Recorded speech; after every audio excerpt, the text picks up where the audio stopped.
We'll start by adding a new activity called Settings Activity, and then adding the appropriate navigation to and from this activity.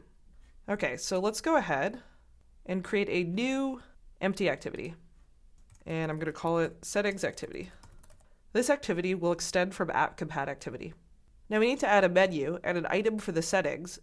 Now we need a way to open this settings activity. So going back to the visualizer activity, I'm going to want to both add a menu and an item in that menu for the settings activity. You've done this before, so I'm going to move a little bit fast, but you can always check out the link below this video for a slower version of when we added a menu for the first time. To start, I'm going to add a new resource folder called menu. And in this new resource directory, I'm going to add a new file called visualizer menu. The menu is going to have one item called settings. Note that I add the app namespace up here. I'm going to make my ID action settings. I'm going to give it a priority of 100, and I never want it to show in the action bar. Also for its title, I'm going to make a new string. So over here in the values folder in my strings.xml, I'm going to add a string for settings. Okay, and here's that string. Now that I have this finished XML menu file, I can go back to my app. So here I am in Visualizer Activity, and I'm going to scroll down, and I'm going to override the onCreate Options menu. And in here, I'm going to replace this. Okay, so here I'm getting a menu inflator, and I'm inflating that menu that I just created. Great, let's run the app. Okay, everything's going okay. And now I can go up here and I have a settings item in my menu. It doesn't do anything, so let's hook that part up. Back here in the visualizer activity code, I'm going to now override on options item selected.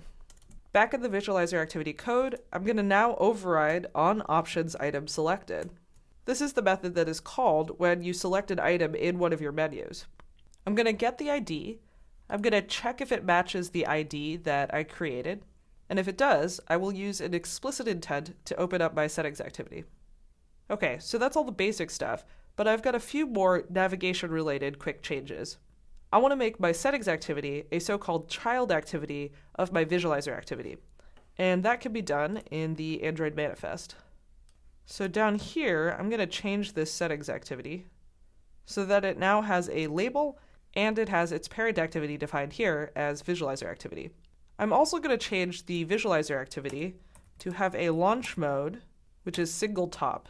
This makes sure that when you navigate back from settings activity, it doesn't remake the visualizer activity. Finally, there are a few more changes that I'm going to make in settings activity itself.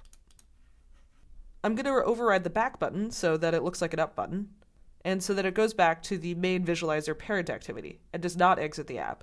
To do that, I will get the action bar, and then if the action bar is not equal to null, I'll set display home as up enabled. I'm also going to override the settings menu here to get the ID, check if they press the home button, and then navigate them up. Okay, now that we've sorted out the navigation, let's run the app again. Okay, here I am in the visualizer activity. I'm going to press the menu, go to the settings activity, and then I can also navigate back. Great! So I'll hand you over to Acer to start fleshing out the rest of settings activity.